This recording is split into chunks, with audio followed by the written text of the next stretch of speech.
Halo teman, hutang pinjolmu bisa lunas sendiri asal masuk kategori ini.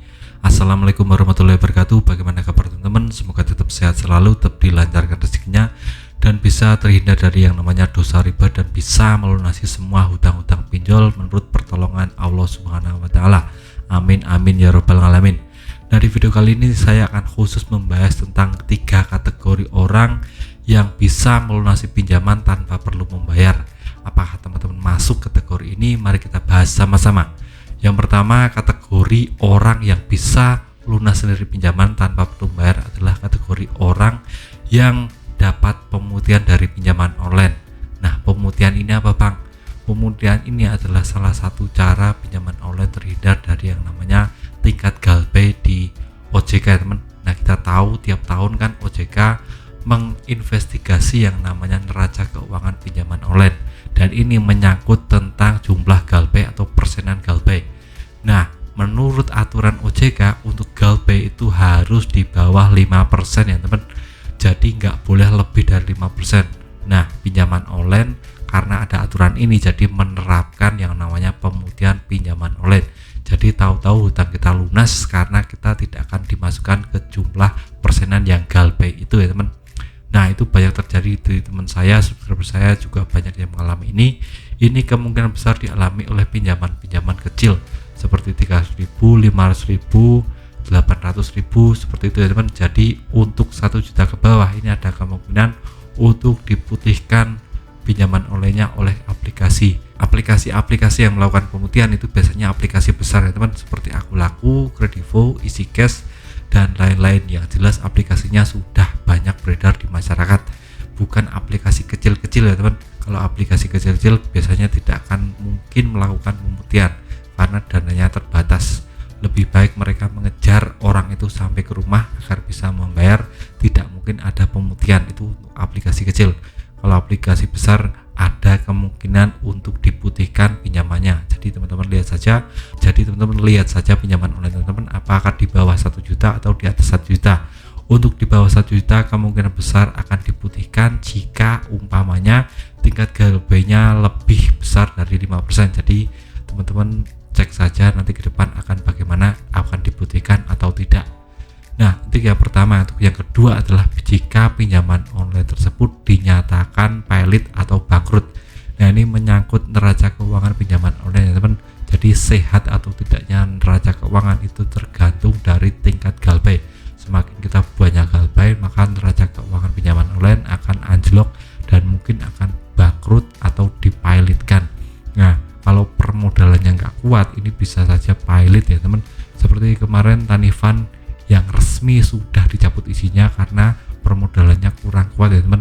Jadi teman-teman bisa cek saja ke depan akan banyak sekali pinjaman online yang akan bangkrut. Nah, kalau umpamanya bangkrut, kita mau bayarnya kemana, nggak tahu kemana ya teman, karena pinjaman online sudah bangkrut, di Playstore nggak ada, kita mau bayar juga nggak tahu kemana. Itu yang kedua. Untuk yang terakhir, kita bisa melunasi pinjaman tanpa perlu membayar kalau umpamanya pinjaman online tersebut dicabut izinnya oleh OJK. Nah, ini banyak sekali terjadi karena tiap tahun OJK resmi memangkas pinjaman-pinjaman online yang legal ya teman. Kita tahu untuk 2002 kemarin sekitar 250-an pinjaman online. Nah, untuk 2023 ini turun drastis jadi 150-an pinjaman online. Jadi OJK sudah memangkas 100 pinjaman online. Nah, untuk 2024 ini tercatat ada 100 pinjaman online. Jadi OJK untuk tahun 2023 sudah memangkas 50 pinjaman online. Nah, kita lihat ke depan apakah nanti akan ada pinjaman-pinjaman online legal lainnya yang akan dipangkas, akan dicabut izinnya oleh OJK karena melanggar peraturan dari OJK. Nah, OJK menangkap sinyal-sinyal dari aduan masyarakat tentang pengaduan masyarakat mengenai yang namanya penagihan debitor yang sudah mulai kasar, sudah mulai menyalahi aturan, dan bunga dan denda. Ini juga penting sekali karena untuk peraturan baru di Januari 2024 untuk bunga dan denda itu resmi 0,1% ya teman.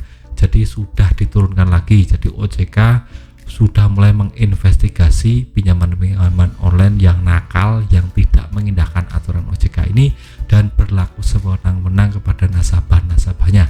Dan kalau menangkap sinyal-sinyal ada pelanggaran ini akan memberikan sanksi. Yang pertama jelas sanksi administrasi teman.